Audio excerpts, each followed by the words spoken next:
Shipping, billing, admin, payroll, marketing. You're managing all the things, so why waste time sending important documents the old-fashioned way? Mail and ship when you want, how you want with Stamps.com. Print postage on demand 24/7 and schedule pickups from your office or home. Save up to 90% with automated rate shopping. That's why over 1 million small businesses trust Stamps.com. Go to Stamps.com and use code PODCAST to try Stamps.com risk-free for 60 days.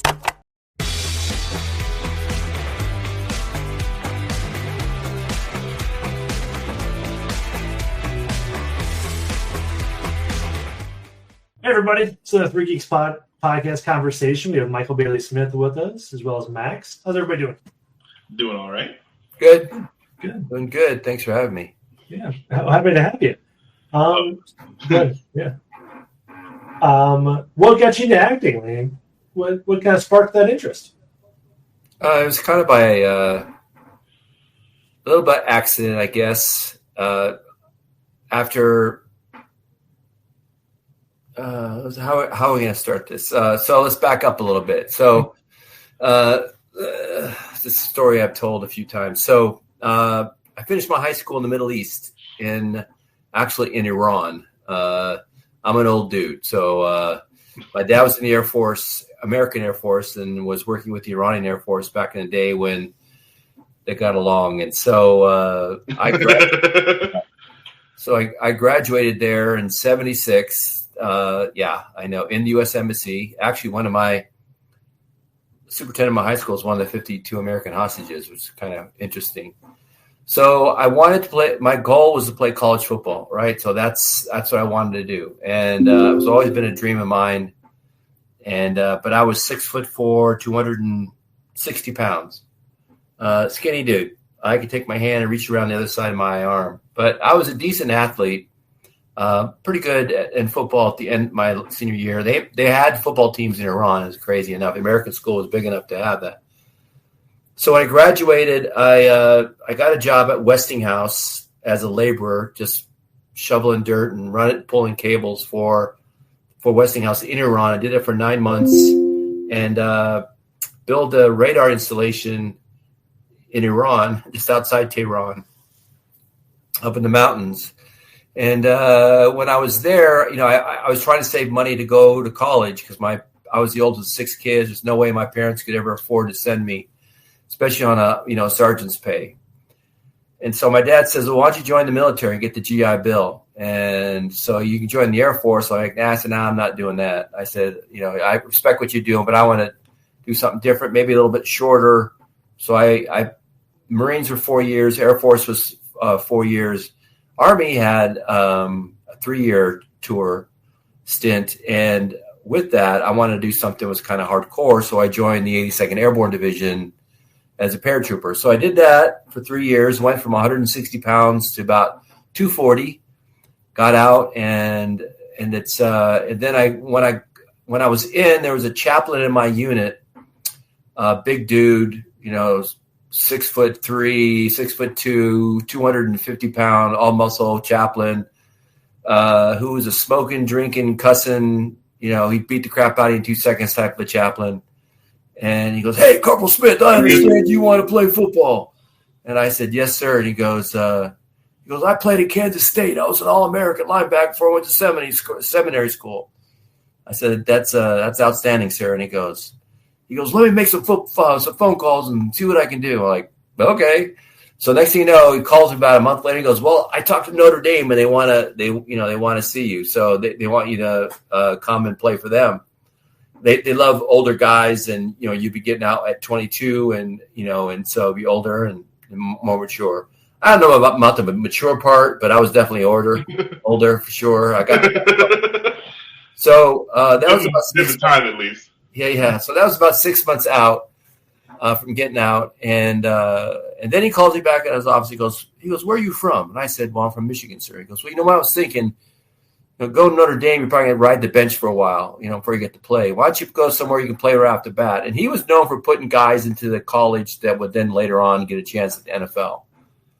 And so he said, "Let me make some phone calls." And so he said, "Eastern Michigan hasn't won a game in a year. They need some help." So I I walked on at Eastern, got redshirted my freshman year, played the next 4 years, became preseason All-American, and then I ended up going to the Dallas Cowboys in 1985. And I was in camp with them until I re-injured my knee. My knee was bad going in, but I re-injured it. So let me go, went back to Eastern and floundered around for a while, got in trouble, been stabbed, shot at, guns in my face, people wanted to kill me. This is the Detroit area. So it got pretty serious. I finally got my shit together and graduated from college. Chased a girl out to California thinking this was going to be it. And she got a job at, she was an aerospace engineer. And her name was Mary Bannon out of New Jersey. And she's married now, probably got 50 kids. But anyway, I chased her out there, and that lasted about a month. She was into classical. I was into Metallica. So there wasn't like a lot of, So definitely. Let's go. Yeah. Let's go. So when I was there, after she dumped me, I was doing the bachelor thing, and I had a crappy apartment with some weird people and doing all that. And I had a job. My degree was in computer science, so I had a job with with a company called Xerox, debugging software and writing code. And I'm not a cubicle dude, man. I'm just not a cubicle guy. I respect it. I'm shocked hearing the rest of the story so far that you wouldn't want to work in a cubicle. Agreed. So anyway, I befriended this guy named Steve Henenberry, who later became an American Gladiator in the 90s. He was Tower in American Gladiator. So big dude. I'm 6'4". He's like 6'5" or 6'4". He's kind of big. He was Mr. I think Wisconsin or something like that. He was in a bodybuilding. I got into bodybuilding, and so let me show you a picture of what I look like 2 weeks before. I'm going to back up a little bit here. So 2 weeks before I went to the Dallas Cowboys. This is how big I used to be. Goodness, I don't even care that you're an actor anymore. Like this story. I was going to say before you finish, I was like, Jesus, dude. Oh my goodness. That's just kind of shiny there. That's okay, but everyone gets the general perception of like you are a massive human. Yeah, so that's about 285, 290, and about 9% body fat. So that was for the Cowboys. I ran a 40 and 4.8. I was super fast. Yeah, you're hustling. And I will freaking hit you. Thank goodness I didn't play very long because I'd probably have CTE because I would put my head through your chest in 2 seconds. Sure. I still get that feeling I want to hit somebody sometimes, but my wife tells me you can't do that. You end up in jail. Yes, that's not cool. But anyway, he says, we started training together and we did some guest posing. I got in bodybuilding a little bit. I'll show you what I look like when I competed. I competed twice actually. Let me find a picture of that. I don't say this often, but I think your not acting life is way more interesting than your acting life. Yeah. Now here is me when I competed. So that's me right there competing, dude. So Jack, and there's some glare, but we definitely can see the general outline. There you go. There you go. Dude. Oh my god, you were a specimen of a human. Yeah. So anyway, he and I just did guest posing appearance. I competed once but then I came in third. But I had a bad knee from football, so I couldn't build my legs up they were big ass legs. They were like 32-inch legs, quads, but they weren't nowhere near what they were supposed to be. My arms were 21. My chest was almost 60. I think my max bench when I was in college, I benched 525 for 12. 12?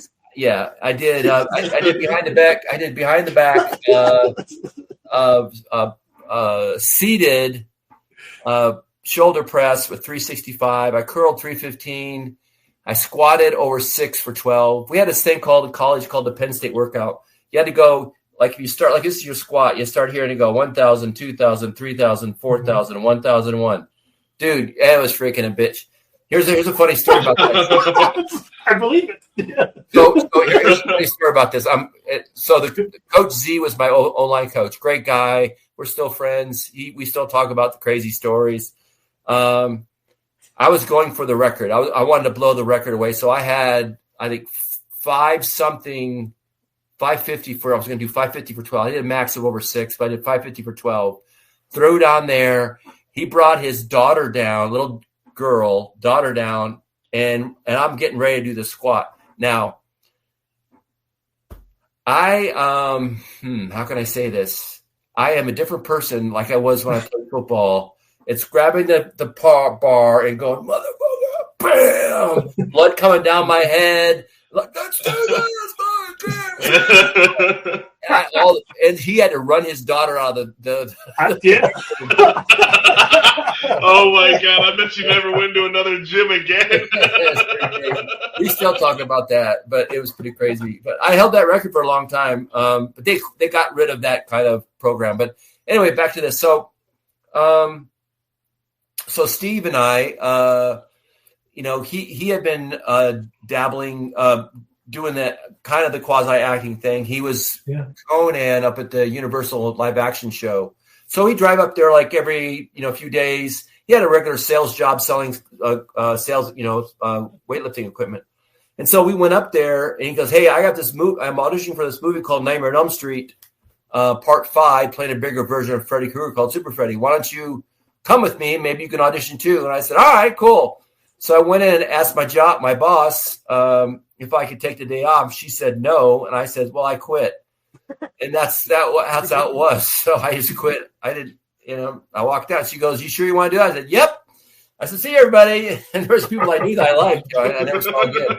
So hopped in the car. We drove up to Los Angeles, and I saw the Walk of Fame. I saw the Hollywood sign, the Brown Derby. I saw Hollywood. The audition was really on Hollywood and Vine. You can't get any more Hollywood than that, right? Sure. So we went in and I sat down in the foyer and he goes in and reads or does something what I didn't know. They didn't give you any sides or any material. They was looking for some big dudes. And I was, a big muscular guy. And so they asked me, hey, you want to audition too? And I said, yeah, I'll do it. So, like I tell people, listen, in life, you're going to a lot of times presented with two choices. And even though you're scared shitless, as long as you're not selling drugs or pimping yourself on the corner, or praying to Satan, then I think you're going to be okay, right? So just kind of go for it, right? And so I did. I went in, and it was this director named Stephen Hopkins. He's like, so, Michael, you seen those Freddy Krueger movies? And I'm like, yeah, of course. He goes, I need something big and scary, can laugh like Freddy Krueger. Let out this big laugh. So I let out this big laugh. He goes, that's fucking awesome. Guess what? You got yourself a job. I'm like, what? Then about 2 weeks later, I'm on the set with Robert Englund in his trailer, and we're talking about life, we're talking about Hollywood, and we're talking about Freddy Krueger. So he was so gracious to me and so nice that I went, wow, this is what I want to do. And that's how I started the whole acting thing. What a dope story. That's one of the coolest. That was 11 minutes of me telling my story. So I love it. Yeah. And I was 11 minutes of gold. So in that time, in that 11 minutes, though, I could tell you some crazy ass stories. How about this story? From when I was working at Westinghouse, you have to I was in Iran, right?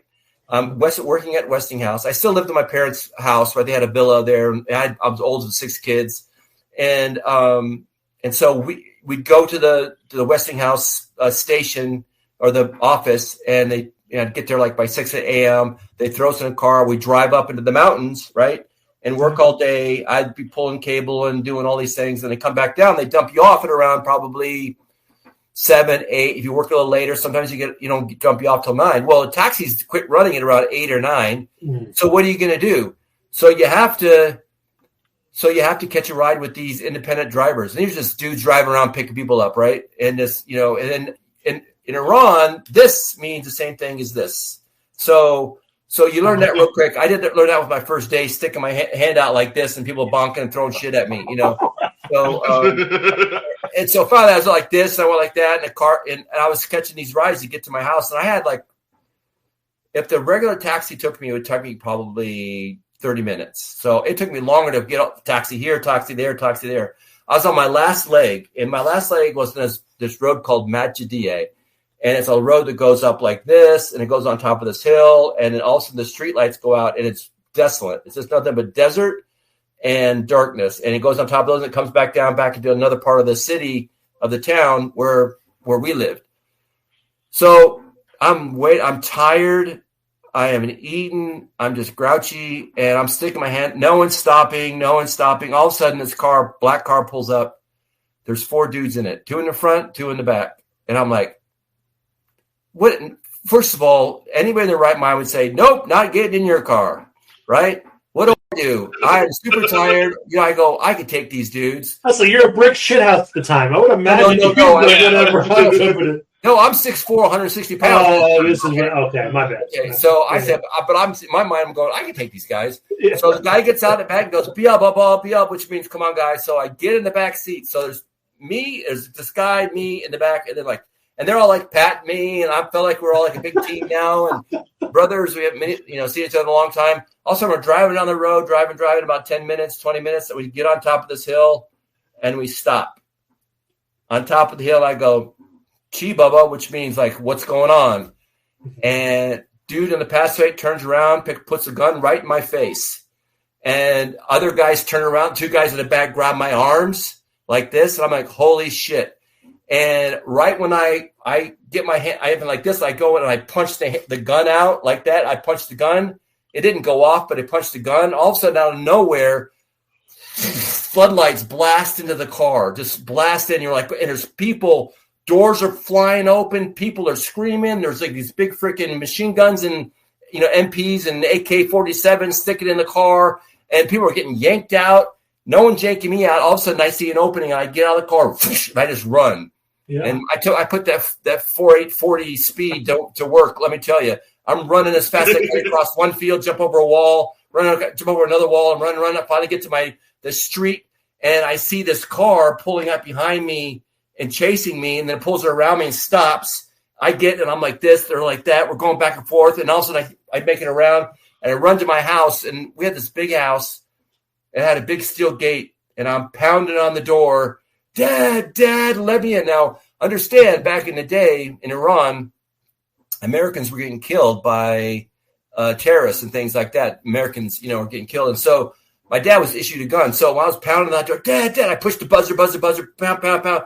All of a sudden, I could see the car pulling up the road, getting closer to me. Dad, all of a sudden, he comes out, the whole situation like that. And I said, those guys are, they're freaking trying to do some shit to me, whatever. What the, whatever. He's getting all pissed off. And all of a sudden, these guys get out. They're not the same guys that were in the car. These guys that did the whole light thing, and they all had badges around their neck, and they were cops. They were called the gendarmes, and they were undercover. I got in a car. They told my dad that I got in a car with 4 cutthroat killers. They've been tracking these guys. They've been killing strangers for like the last 2 months trying to catch them. They watched me get in the car, followed me the whole way, and then waited this whole thing to go down, and then they just hang. So they said, your son is freaking lucky that he's not freaking dead on the side of the road. You were the bait. Oh, that is wild.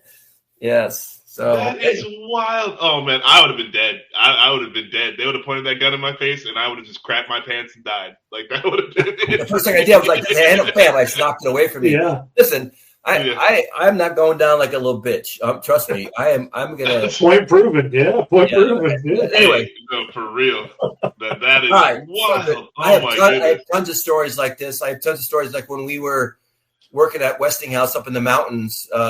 We got snowed in for 2 weeks, and we had to walk down. That is, I could tell a guy on the way had a heart attack on the way down. We revived him. All this, just crazy stuff. Crazy. Yeah. Oh my goodness. Okay. We do have to ask some questions. Like some movie stuff. Like even though I don't care anymore. Yeah. I'm ready. But all right. So your Fantastic Four experience. What was it like being on? You work so hard on a movie that ends up getting canceled, and they're just like not going to release it. To go to the newer one where they finally it brought you guys back around and you know allowed you to be part of that. Yes, that I can see this. So There's a little glare. You can kind of see. I can see you. I think. There you go. There you go. Hey. Oh, there we go. Yep. So, awesome. how was your Fantastic Four experience? How did they treat you on this new go around? And what are some stories from that? Yeah, so it was an incredible experience. If you don't mind, if we have a couple minutes here, let me do. We have all the time in the world for you, my man. So whatever you want to share. All right, hold on. I'm gonna read a story Please. that I posted on Facebook. Hold on for a second. I'm a writer. I just got one of my screenplays optioned just recently, and I love writing. I love words. I love all that stuff. So let me just tell this one story real quick. Hold on.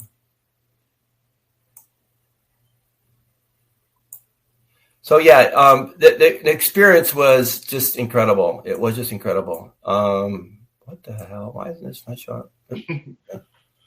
Nothing ever works when you need it to. Yeah, it's all good. And we can cut this down too. We can clip it, make it shorter. I'll wait for it to load. But yeah, it was an incredible experience. Come on, here we go. What? we should have you on just to hear about your stuff in Iran, though. Like, there's a part of me is like, we should get you back on just to talk about life before acting. But also, and then going to play for the NFL. I mean, like there's a whole bunch of stuff we can talk about. Your career was short, but no, that's insane. Okay, here we go. I said, so I posted this on Facebook. Is it okay if I read this? Yeah, of course. Yeah. I say, hey, everyone. So by now you probably heard the news. The cast of the original Fantastic Four from 1994 makes a cameo in the new Fantastic Four First Steps, releasing this Friday. This is probably, I think it was Tuesday. It was Tuesday. I think it was the Tuesday before the Friday on the 25th. And wow, do I have a story to tell you. As many of you know, I played Ben Grimm and provided the voice for the thing in the original 1994 version. It was a film made with love, long nights, and big dreams. But sadly, the executive producer who owned the rights never intended it for it to be released, and so it was shelved, and we were devastated. Over time, bootleg copies of our film spread through conventions, fan circles, and even YouTube, slowly building a passionate following. Then, in 2015. The documentary Doom, the untold story of the Roger Corman's Fantastic Four, created by the talented Marty Langford, brought our story into the spotlight and helped grow our community even further. In recent years, Joseph Culp, who played Dr. Doom, helped lead a movement to get our film officially released. I proudly signed the petition and joined the fight like so many of you. But still, nothing, no release, no acknowledgement, until now. No acknowledgement. 3 big Fantastic Four films came and went, and not one recognized our version, and it's like it's never existed until now. Last April, out of the blue, I received a text from Rebecca Staub, the incredible actress who played Sue Storm, saying that Grant Curtis, one of the producers from Marvel, would be calling me. As I read her message, my brain started spinning, like, wait, that they're doing a new Fantastic Four film, and Marvel wants to talk to me? And then my phone rang, and it was Grant calling me from London. He told me what happened to our film was not right, and he said that they watched it several times and truly understood what it was about, family. He loved the dynamic between the characters, especially between me, Ben Grimm, and Alex Hyde White, Reed Richards, and said he hoped to honor that spirit in the new film. Then he said something I'll never forget. They wanted our Fantastic Four family in their new movie, and I was blown. I hung up the phone, turned to my wife, Paige, and said, well, it looks like we're going to Hollywood. What followed was a whirlwind. Marvel Studios contacted me about wardrobe, contracts, travel, shooting dates, and then came the NDA, and it was intense. Both Paige and I had to sign it.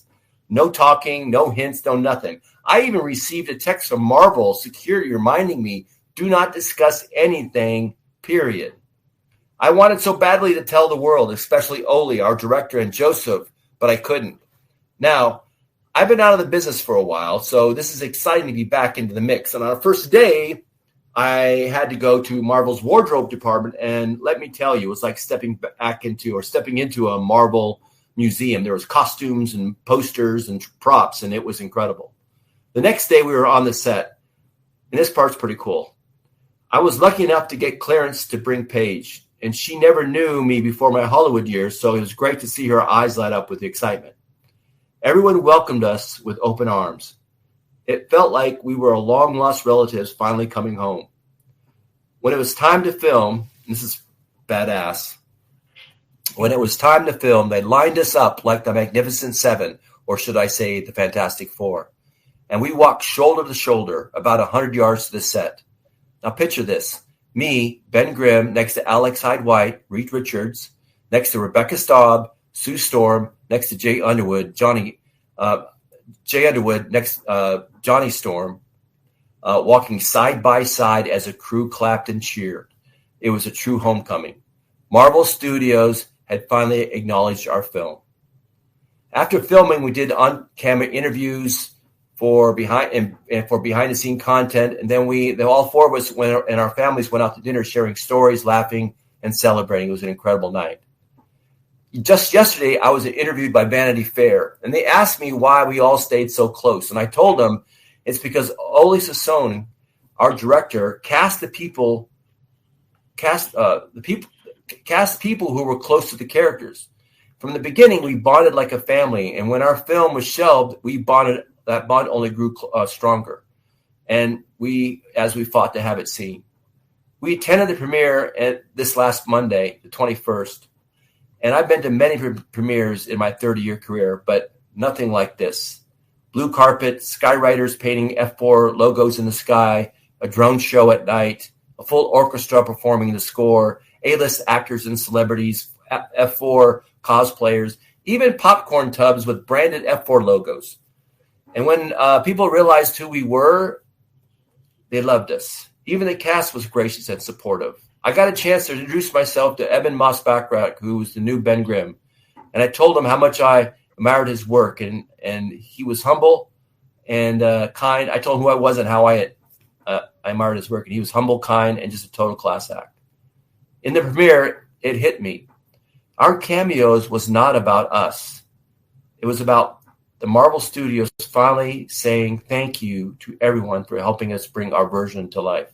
And then I go on to thank everybody else. So anyway, but the interesting thing here, I write, none of this would never happen without Rebecca Staub. Her and her manager reached out to Marvel casting team, Sarah Finn and Molly Doyle, and pitched the idea. They got the whole ball rolling. Thank you, Rebecca. You are incredible. So, and at the end of all my thanks, I always say, you gotta love Hollywood. Yeah, for sure. That's awesome. What a cool story. Dope. Yeah. What a cool story. Yeah, so it was just an incredible experience. I mean, just all of it was, again, when we did the film originally, in 1992, 93, we started, then I was really new as an actor, really new. I had done just a few things. And so getting the opportunity to play this, and I so much thought I was going to be in the suit, the thing suit, but they had started that thing suit about 6 months before they even hired the actors. And so they had hired a really well-known stunt guy named Carl Cipollio, who's a good friend of mine to this day. He's now fighting to walk again because he's really crippled from all the stunts he's done. But that guy's been in every big movie you can think of. So he was in Casino. He was the guy who get his head squished in the. Oh yeah. You got your head in the vice for that guy. Like that. So it just getting it. We promoted it for a year, went all around the country. It was really great to to sign autographs and meet people with children hospitals and radio shows and all that promoting. I had the trailer in my bag. In my carry-on, and me and Alex were coming back from some autograph signing. And this is back in the day when flight attendants, they put in the cassette in the VHS into the recorder and play like the safety briefing for all the passengers. I convinced them to put in the F4 trailer. That's awesome. The whole plane cheered. That's awesome. That's so good. Oh, that's awesome. And I gotta feel like that this movie, with them like reaching back out to you guys and acknowledging, like, all the other Fantastic Four movies have been like kind of flops and not very good. And like this one, when I went and watched the new one, I was like, this is finally the Fantastic Four movie like we've been waiting for. But I feel like karmically they did the right thing. And do you kind of feel that way? Like, yeah, now that they've acknowledged. I think the other ones are cursed. And I remember when the Doom, the documentary came out, we were like in Los Angeles and they had a panel. They had us up on the stage after the movie. People were asking questions. And someone asked me, why do I think the other movies have not been successful? I said, because it is karma. I said, you're going to have to be able to treat our film right. Take care of us first. You do that, then you can be successful. So that's how it is. So yeah. That's also Hollywood, right? So, but I mean, films get shelved all the time, but no film has been shelved to where they allowed you to promote the thing for a whole darn year, right? You're just lighting money on fire. Like, why wouldn't you let it go? It's already done. Right? Yeah. Like, why not just release it and recoup something, because you're not getting anything not releasing it. Yeah. So speaking of kind of your kind of being in a bunch of cool horror themes, The Hills Have Eyes and The Hills Have Eyes 2, like, was that a lot of fun? Was a lot of fun being in both those movies? Like, was what? That... Of course it was. Yeah. So great crazy stories about those films. That's the iconic character Pluto, right? Yeah. And I have to. Oh, this one's beautiful here. This is juicy. That's juicy right there. That's awesome. And I say, you give me baby. So I say that to my wife now. She says, I'm 61, and I said, that's not happening. True miracle, baby. I'm 67 and she's 61. Yeah, we're not doing this. Funny, I got divorced, and there was this one girl who was like 30 years old. I'm like, hey, that's just too young. I can't. I took a divorce and started dating again, right? Because I dated, like, I was married for 28 years. Yeah. And then my wife wanted to find herself, do something else. So she did. And I was in Dallas. I'm like, what the hell? I'm just going to do the Bachelor thing, and jumped on Bumble or whatever I did, and did that whole situation for a bit. So, but there was some like young gal. I'm like, nah, I'm not going to do that. I'm not doing that. Sure. So I'm going to date someone my own age. That's badass. Yeah. And so I found a badass chick in Northwest Arkansas, and that's where I live right now. So. But awesome. All right, yeah. So, but those, doing The Hills of Eyes was a blessing. Really was. Alex Aja, the director, was great, and I won an award for that. Right, the Fangoria Chainsaw Awards for that. So, that was pretty. That was pretty cool. And then playing that character, and I met Michael Berryman. I think the year or two after. He and I were in Europe signing autographs. We're in Amsterdam, and just a gracious, cool dude, And I said, hey, we're having dinner together. I said, hey, I wouldn't be here without you. I mean, you started it. I did my own character too. I didn't watch the original Hills of Eyes, and the director didn't want me to, because he didn't want me to get influenced by that at all. So bring your own thing, because at the time I was known as one of the the baddest bad dudes there is in Hollywood, right? So, and it's funny because I'm not that kind of guy. I could be. You put a helmet on, or piss me off. The different story, I might end up in jail. But get you in the weight room. yeah.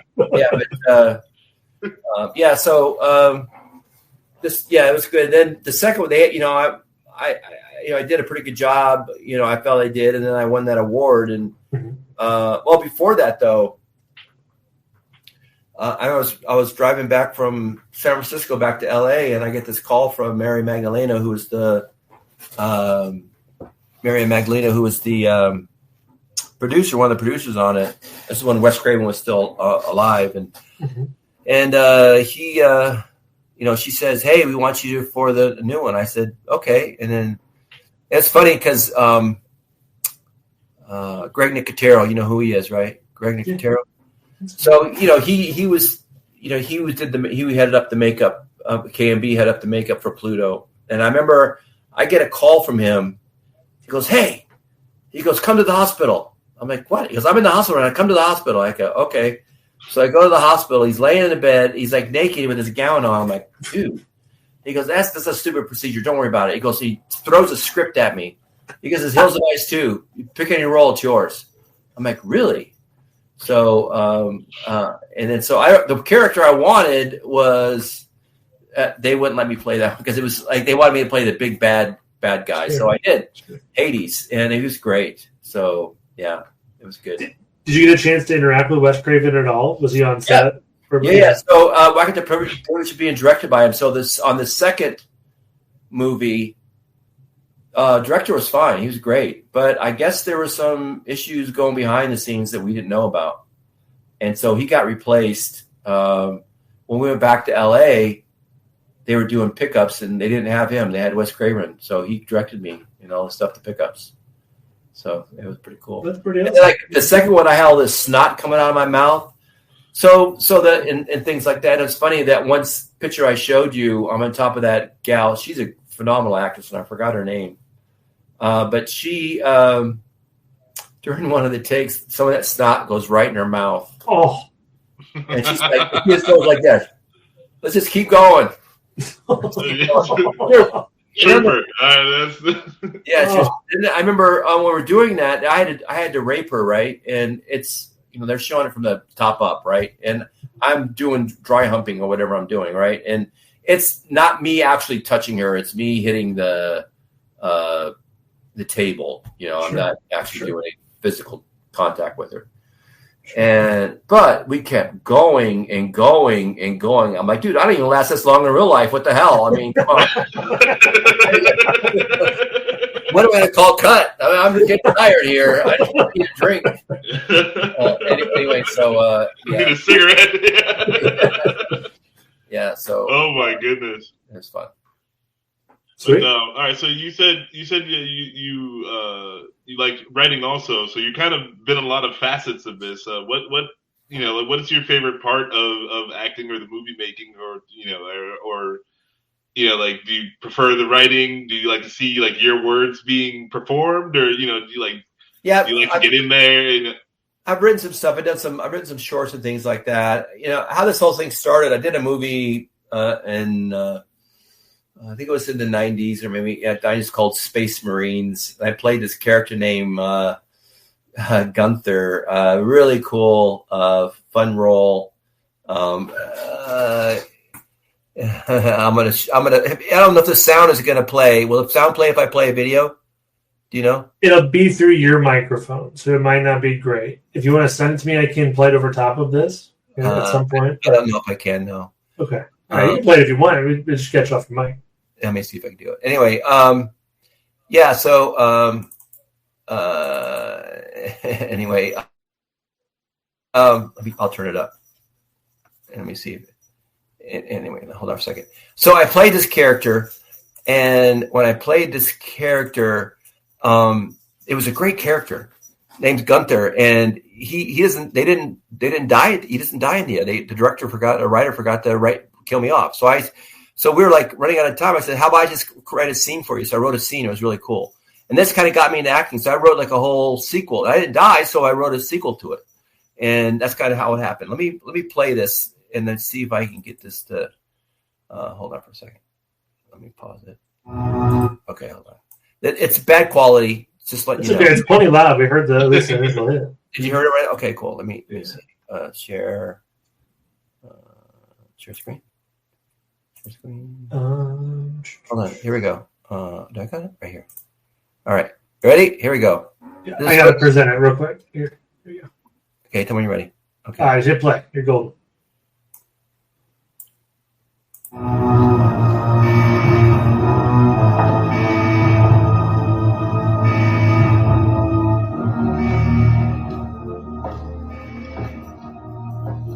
You hear it? Yeah. Oh, yeah, it's great. Yep.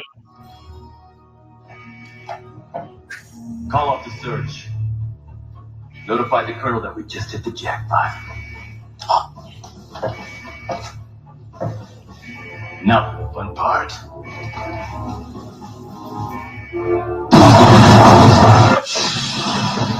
Where's that? Drop. Hey, big guy, go ahead and take whatever you want. Shut the hell up. That's the command you want. Vice Minister John Adams of the United Planets. The Colonel will pay triple for Vice Minister. Thank you. Yeah.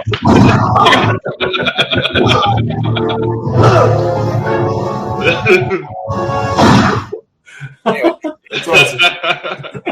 Oh man, I'm like, I hope he shoots that guy. I hope he shoots that guy. Well, I found these videos that I had stashed away a long time. There's a whole bunch of little vignettes that are really funny that I've done, different things. But anyway, yeah, so that was the movie, and then it kind of inspired me to write a sequel to it. And then when I wrote it, I'm like, I don't want to do a sequel. I'm going to write it.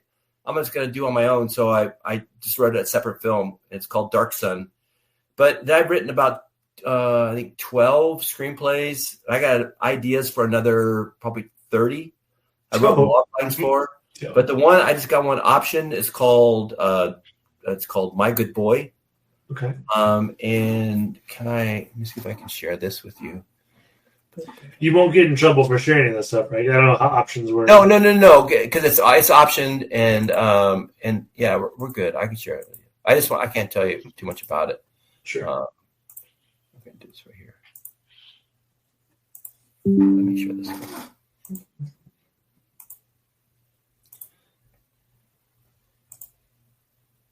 So I did some concept art. Oh, what is that? Stop, cancel.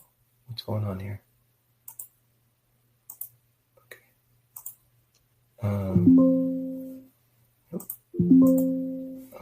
Sorry. Okay. Not a big deal at all. This is fun. This is actually typical 3 Geeks. Technical difficulties. There was a time in our lives where Max forgot to hit record for an hour and a half take. It's fine. Why is this not going? Those are wild, unsubstantiated allegations. I'm trying to make this. Here, I'll just do this real quick. Just give me a second here. Oh, writing's be good. Sure. Yep. Oh yeah. No worries.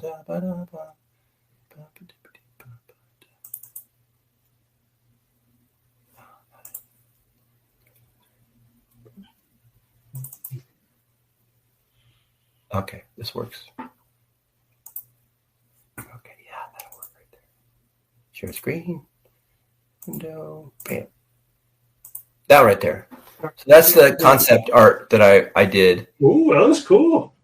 Yeah, so that's based on semi autobiographical. So it's called My Good Boy. Does it have a story in there about someone getting taken in Iran in a car full of killers? That'll be a different movie. Okay. So that'll be a different movie. So this movie is. Let me get back to this back. So yeah, as you imagine, 6'4", 160 pounds, probably in high school. I was even skinnier. I was picked on and beat up all the time, and so I used. Severely. One time I got tied up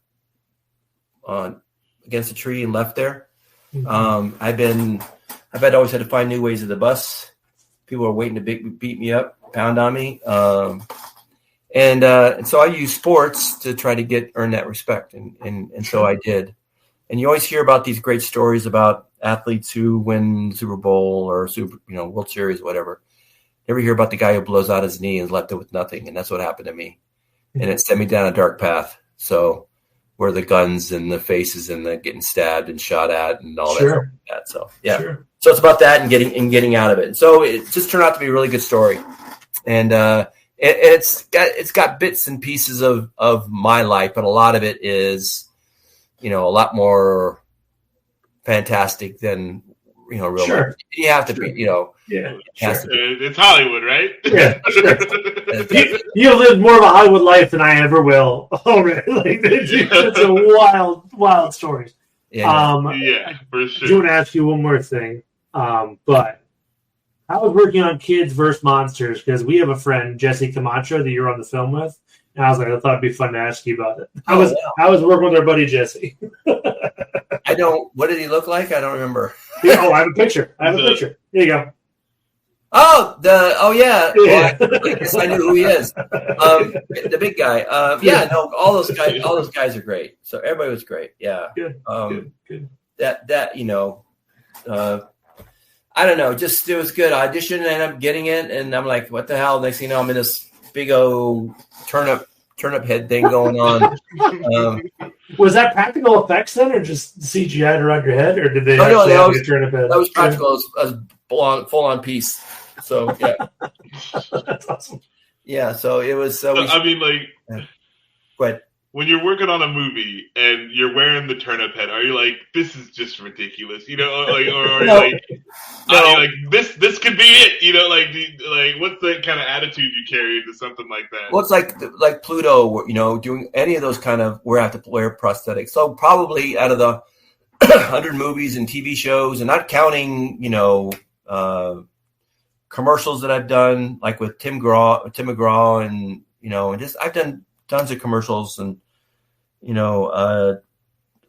things with Toby Keith and a bunch of stuff. Only a smidgen, a small part's been with prosthetics on, something like that. So it's been mostly my big ugly mug. So but when you get that on your, you get it done, and it normally takes like probably at least 2 hours to sometimes 4 hours to get it done. Like Charmed, I did that for 2 years, right? So I was on Charmed playing Balthazar, and so you kind of like sit there and just become that character a little bit. You become cocooned. No one wants to really talk to you like, hey, how you doing? How's the baby? Not like that. So yeah. Did you like working on commercials? Then was that a fun thing? Like, was that commercials? Yeah, I mean, they get paid up. Back in the day, in the '90s, you do one national commercial, and you could live off of it. You can't do that, and the way they negotiate contracts anymore. It's so funny. I'm going to be a little political here, just a little bit. Sure, but go for it. It's such a Hollywood can be hypocritical at times. Everybody's, let's help everybody out. Let's do this, do that. But when it comes to producers, they will freaking fuck you in 2 seconds and take all your money. Only the top small percent make enough to live. Everybody else lives like freaking paupers, but poverty level. Well, that's not the quote the liberal way, is it? That's not the democratic way. No. They'll screw the little guy in 2 seconds. That pisses me off more than anything. So there's great actors out there that are freaking, in a poorhouse because, it's not, they're not sharing, and things like that. So you got to, because to me, it's about the big stars. They're the ones that are going to pull in the money and things like that. But still, I don't know. it just pisses me off sometimes. Yeah, everybody's got to live. Everybody's got to eat. There's there's standards of living you get to have for sure. And everyone can if you didn't need everyone who worked on it, then you wouldn't have had them there. And it's like we're all part of the team. Why are only 2 or 3 people really? Yeah, it's like the same thing as background people, right? So I've stuck up for background people more than on the sets. I've gotten in fights with people, especially like there's been behind the scene people that treated background people like crap. Sure. And I'd say, hey, you don't do that, man. Don't do that. And whatever. So anyway, yeah, that's the only thing. Okay, I'm done. No, I mean, it's a good soapbox, and one I appreciate. It's real for sure. Like that's the truth. And with the writer's strike and the actor's strike recently, I'm behind. I'm all for it. Like, there's no reason that the four guys in the office who didn't actually do anything should make the most from these things. It just doesn't make any sense. No, listen, I'm all for capitalism and I'm all for all that. And I bust my ass and I have my own company and I'm doing great and I love making money. But, it's just such a hypocritical for most in Hollywood. Sure. They jump up and down. These very virtuous, but they'll F over everybody else in 2 seconds. Right. Just, sure. Mm-hmm. And so anyway.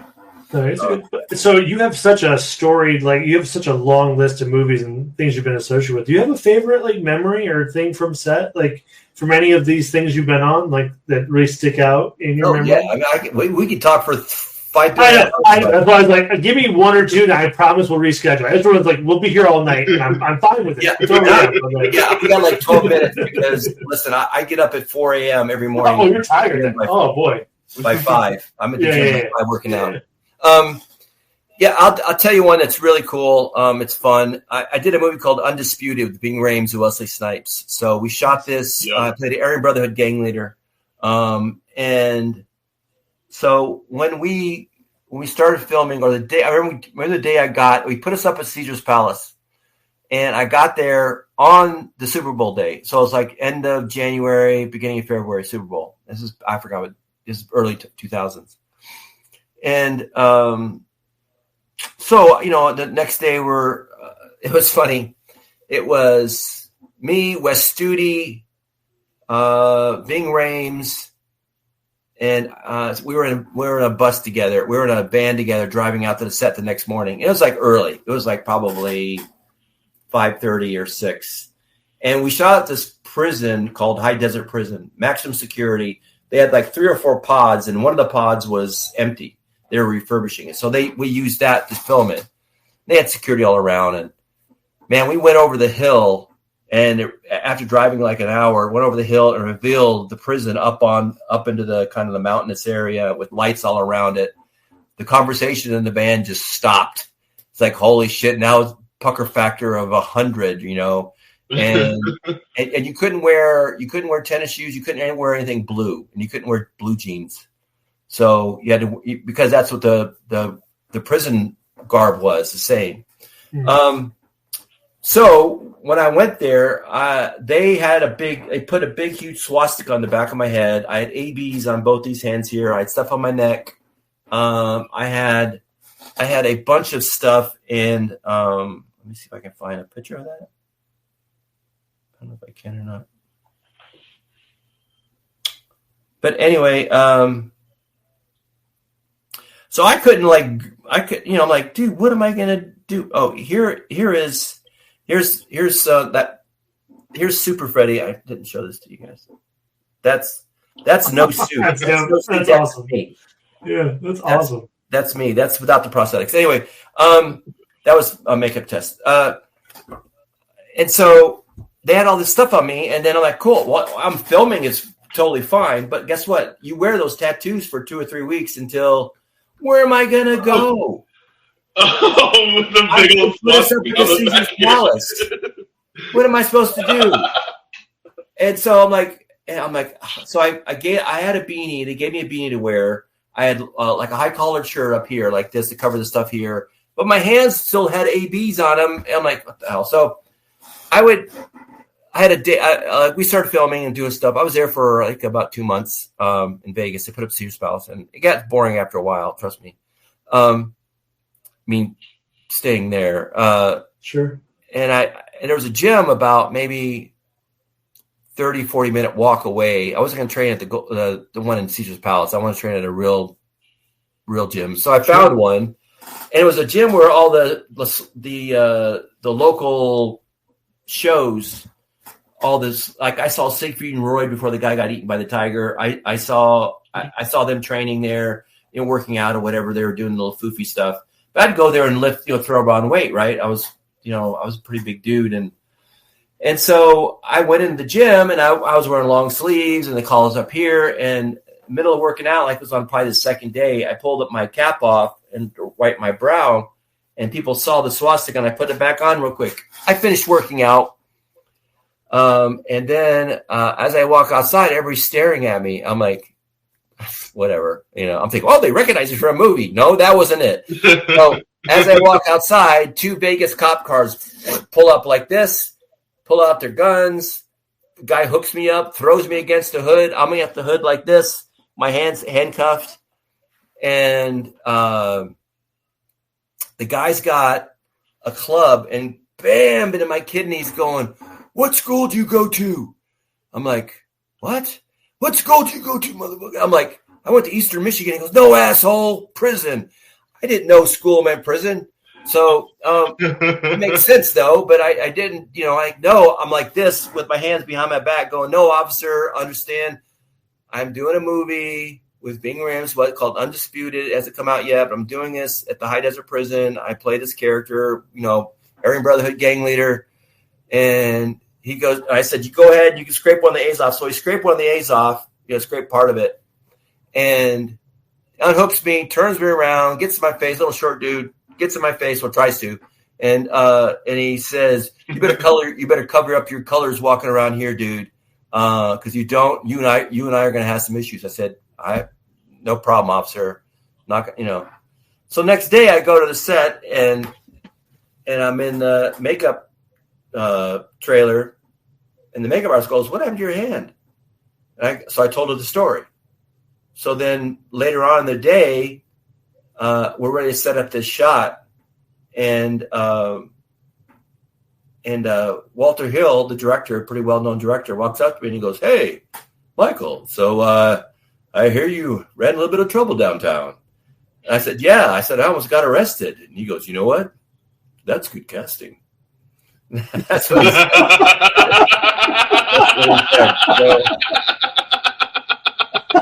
So that's something I think. So it's funny. Thanks, guy.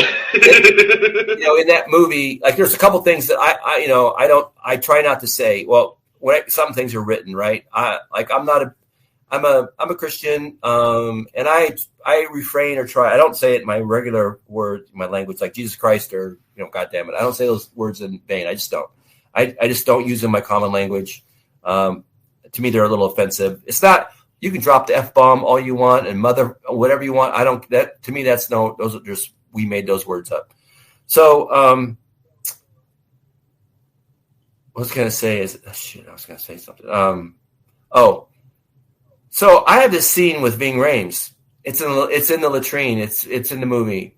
And I walk up to him. The first word I say is hey, enter, whatever. I'm like, and we're getting ready for this scene, and Ving's like an actor's actor. This guy's a badass guy. Great guy, thick dude. I mean, he's like probably 5'11" or something like that, but just a thick dude. And I go, hey, Ving. I said, hey, man, I got to say this thing to you. And I said, I have, first of all, never said it. I said, I don't want to say it. And there's any way we could change. He goes, dude, we got to say what's written. I understand that. But he goes, dude, it's fucking being an actor. Just be an actor. Freaking just say it. Okay. I'm not offended. Yeah, so those don't really hit me. And then so then Walter walks up and goes, hey, Michael, I think we're going to cut that line. I'm like, thank you. So it was pretty cool. But after that film, I was walking in like the Inglewood area where it's predominantly black in the Los Angeles area. I was walking there. I went to the mall because there's a place there that I was visiting, and I said, I'm going to go there. There was all these black dudes were like all walking together, and they saw me. This is after the movie came out. Yo, man, you're that dude. Fuck you, man. I'm like, dude, hold it. That's the movie. That's not the real thing. So yeah. So I bet there's been a couple times where that's happened where I've been people thought I did this movie called Best of the Best 3. I played a white nationalist guy. And we shot this in Bedford, Indiana, and in Jackson, Ohio. But Bedford, Indiana is where the Ku Klux Klan dragon started. That's where he was born and raised. I know what it is now. Back in the day, that thing was a racist area, man. We're talking racist. And I have never been around that or seen that, and to me, it freaking pisses me off. Me and this guy named Mark Ralston, phenomenal actor, Aliens 2, great actor. I'm his right-hand man. We killed this black preacher, and then we kill them, and all these people, extras, they have around this rock quarry, and they're all from locally. So they go after we got doing that, and it was we get done. We're killing, and we all go, "What say you?" We go, "See, God, what say you?" We, the whole neo-Nazi bullshit. And so then we always go, "All right, we're going to cut for lunch." Walk into lunch, and some of the actors walk up to me and they go, "Hey, man, I'm with you." I'm like, "What? What do you mean?" "No, man, white power." I'm like, get the fuck out of here. Jeez. I was kicking these guys. Yeah, it's got to be wild too. I mean, especially because you're a big guy. You got a mean look, so they're gonna have you playing bad guys who do bad things. Yeah. And people just see a movie and associate that with you. That's got to be wild. Yeah, the first half of my career, I had hair, so I slicked it back most of the time. I tried to look pretty a couple times, but I never got the role. And also, thing too is if I would come in to an audition, I wouldn't come in like this. "Hey, how you doing? I'm Michael Bailey Smith." I'd come in. "Hey, I'm Michael Bailey Smith. Let's do this." I'm just freaking. I'm ready for Christian film that I got. I got done reading for the Christian film. I said, "You know what? Fuck all you guys." I ended up getting it.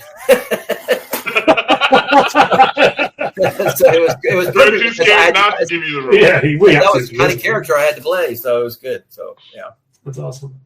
No, that's awesome. No, it was good stuff. So yeah, what else we talk about? We have a little more time. Well, Max, any questions? Anything else to throw out? I'm all out. I'm just that's okay. Yeah. My time. What was it like on Malcolm in the Middle? Tell me about Malcolm in the Middle real quick, if you don't mind. Yeah. So typical thing. I played this crazy soccer coach, and Bryan Cranston. He's a soccer coach too for his kid, right?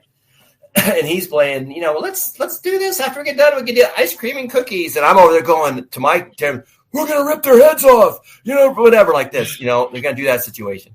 And so do I have a video of that? Let me see if I do. Hold on a minute. Oh, I got something. Here we go. Let me see real quick. So let me just do this real quick. Okay, we can play my it's a demo reel. It's oh shit, it's kind of long. So let's see. Here, we'll play this. You don't mind? No, please. Nope. Okay. Yeah, let's run it. Okay. It has a lot of different cool stuff.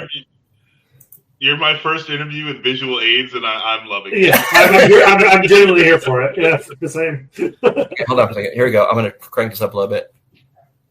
All right, here we go.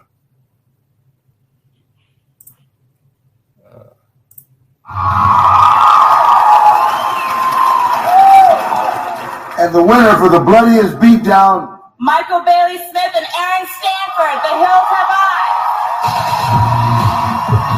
Andy Trejo.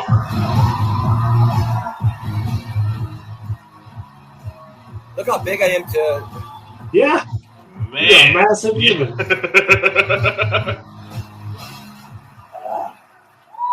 Wow, this is awesome. It's incredible. And I have that award too. Oh, how fun was that though? Just to like have oh man, it was awesome. A lot of fun. So much fun.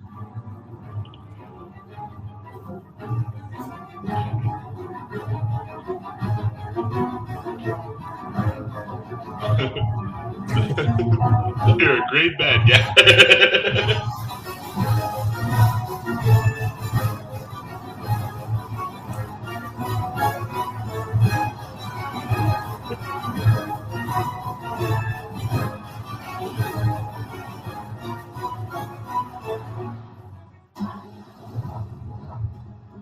I did this scene first because it's epitome of my career. Okay. Listen to what he says, what I say here. Okay. You okay? You're a great show. It's a great show tonight.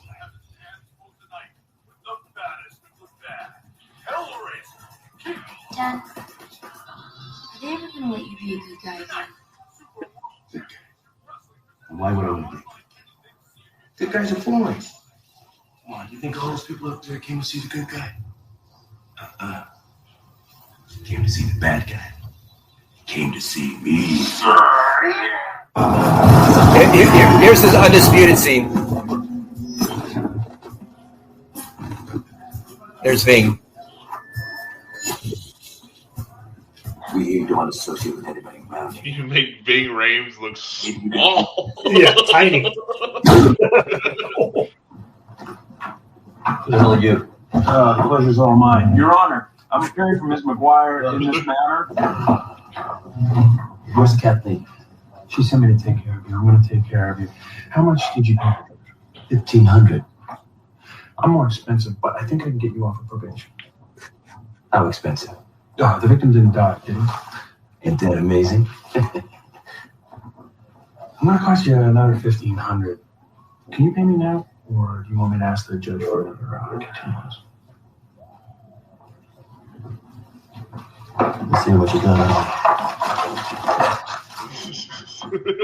Well, I've never had $1,500 in my Yeah, no kidding. I would love to have that problem.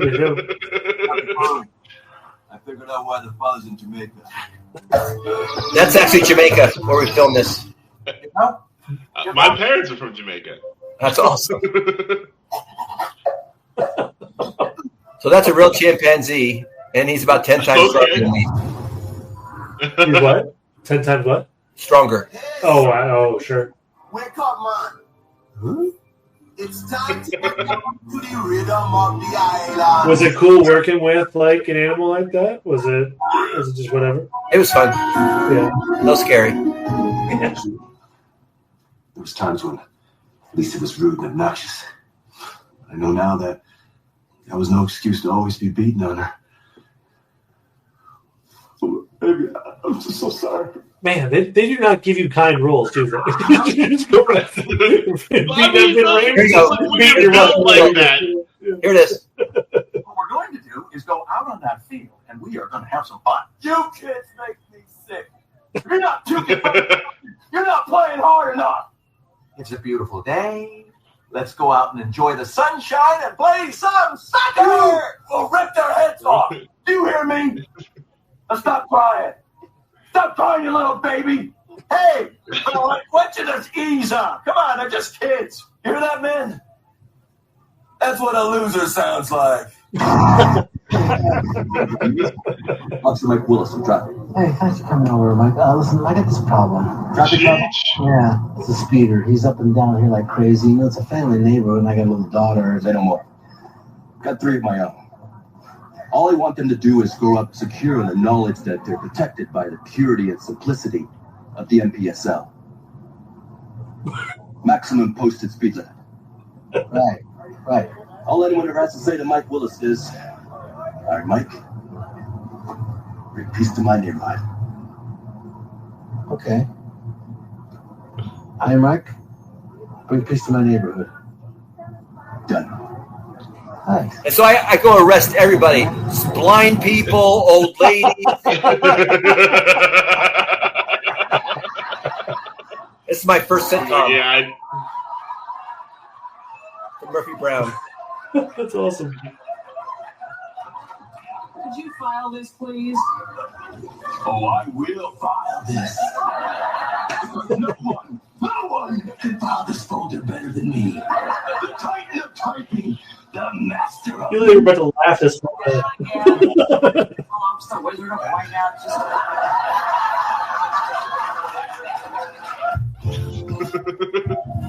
Are you a family man? That's fun. That's dope. What are you two jabbering about? Nothing. We're just telling each other riddles. Well, I've got a riddle for you. What's dead and don't move? Oh, what? You in 30 seconds. Oh, we're cool. Stupid riddle. More and more. That was the later episode, too. What's so funny? It's breakfast time.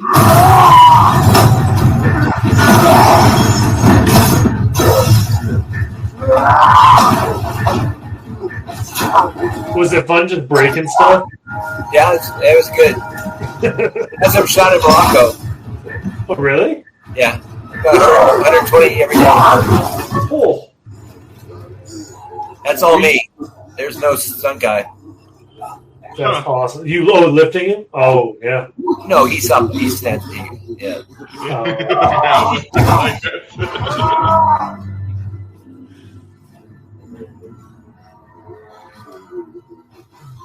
Oh, what a cute little screwdriver. You can see how I can win an award for this. It's pretty cool.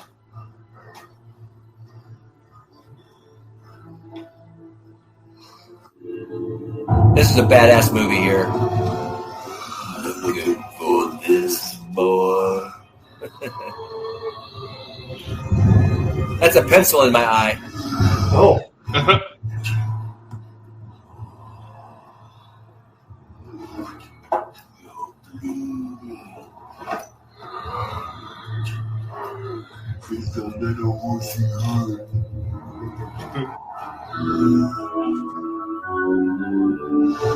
Buffy the Vampire Slayer. Last step in my Fortune is my pain, the price of which I purchase. The death of the Slayer.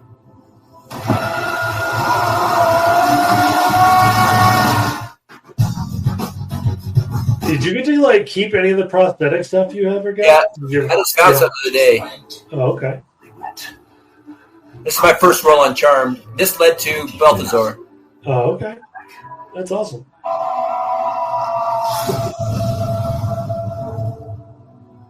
Cool.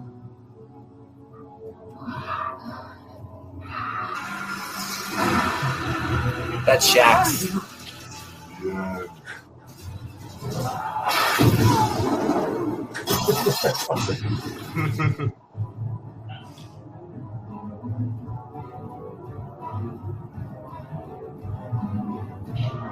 That's Van Damme film there. Oh, okay.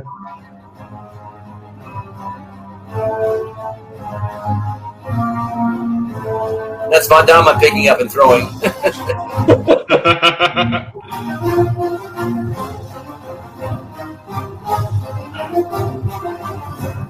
You've been in a lot of really cool stuff. That's awesome. Yeah.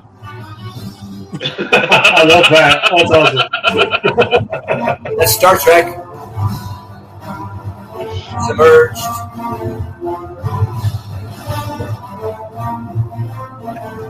Seven Days. My Favorite Martian. Bloodshot.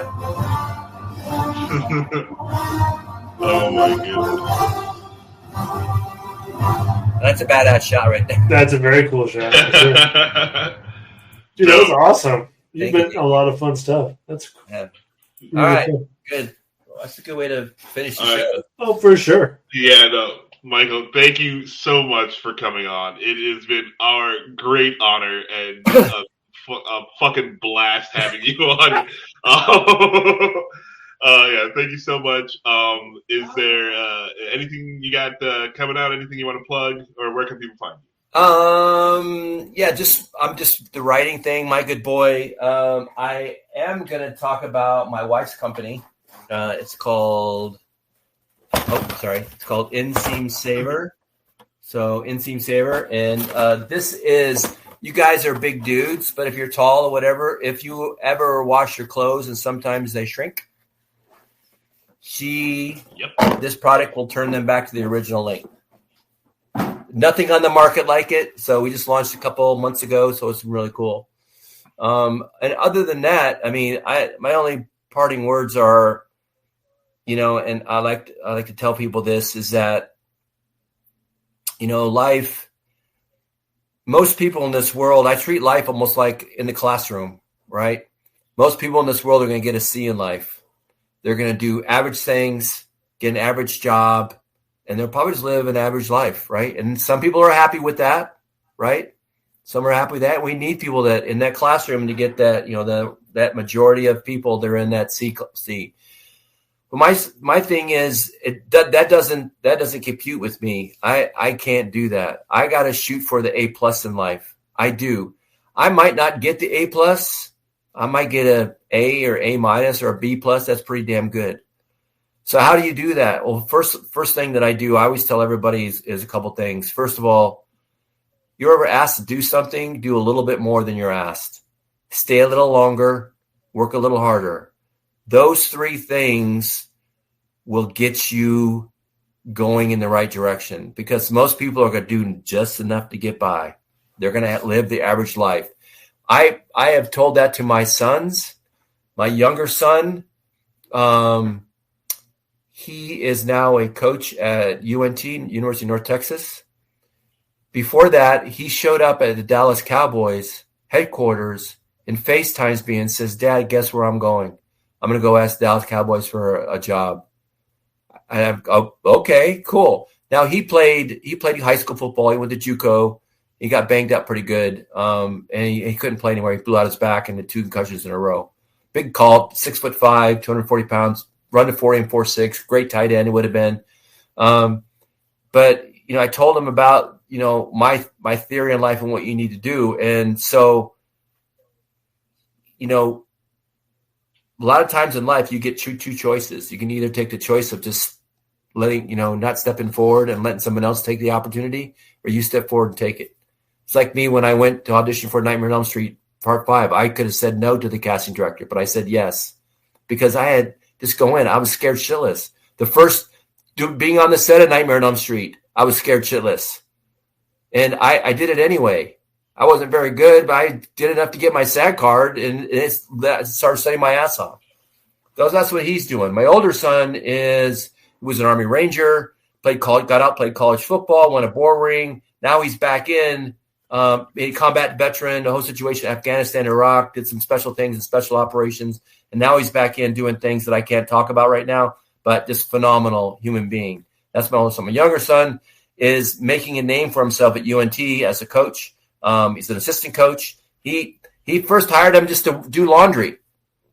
And then when he showed up to do laundry, they go, well, our assistant coach for running backs, he quit. So you want to take the job? Hell yeah. That's how it goes, right? You just do. You could have said, no, I'll stick with laundry. But he said, no, I'm going to do it. He wants to be a head coach. But you know what? Just don't be the head coach. Be the head coach who's going to win a national championship. That's shooting for the A+ in life. So that's what I tell my kids. I have to tell everybody that. Same thing for you guys. Run your podcast. You got a great logo. You should be bigger than Joe Rogan. That's your goal, right? Be the baddest, biggest podcasting thing in the country, in the world. Just keep striving for it. So that's what I tell everybody. I'll end with that. There's nothing more to say. Thank you, everybody. Nope. Appreciate watching. See ya. Recycle your droids.